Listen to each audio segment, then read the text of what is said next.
కెరీర్లో ఇష్టమైన పాత్ర ఏంటి? నెటిజన్కు శ్రీలీల సర్ప్రైజ్ ఆన్సర్. టాలీవుడ్ లో యంగ్ హీరోయిన్లలో శ్రీలీల వరుస ప్రాజెక్టులతో చాలా బిజీగా ఉంది. మహేష్ బాబు సరసన గుంటూరు కారంలో మెరిసిన ఈ బ్యూటీ రీసెంట్ గా సోషల్ మీడియాలో తన ఫాలోవర్స్ లతో చిట్ చాట్ చేసింది. ఇంత ఫుల్ బిజీ షెడ్యూల్ లోనూ తన ఫాలోవర్స్ తో చాటింగ్ చేస్తూ వాళ్ల ప్రశ్నలకు ఆన్సర్ ఇచ్చింది. తాజాగా ఇన్స్టాగ్రామ్ లో క్వశ్చన్ ఆన్సర్ సెషన్ లో శ్రీలీల పాల్గొంది. బ్యాక్ టు బ్యాక్ మూవీల పైన ప్రొఫెషనల్ గా ఏ హీరోతో కంఫర్ట్ గా ఉంటుందో క్వశ్చన్ అవర్ సెషన్ లో శ్రీలీల చెప్పింది.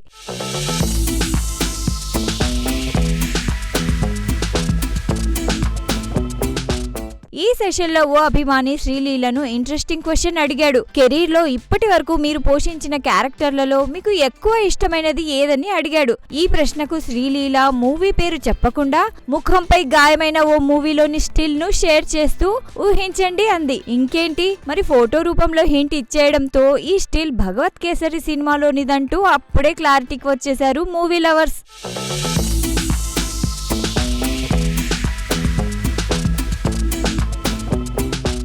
భగవత్ కేసరిలో శ్రీలీల విజ్జి క్యారెక్టర్ చేసింది. ఇటీవలే సైమా అవార్డ్స్ 2024లో ఉత్తమ తెలుగు మూవీగా అవార్డు వచ్చింది. శ్రీలీల ప్రెజెంట్ నితిన్ తో రాబిన్ హుడ్, పవన్ కళ్యాణ్ తో ఉస్తాద్ భగత్ సింగ్ మూవీలో యాక్ట్ చేస్తోంది. ఇవి కాక RT75 ప్రాజెక్ట్ లో ఫీమేల్ లీడ్ రోల్ లో యాక్ట్ చేస్తోంది.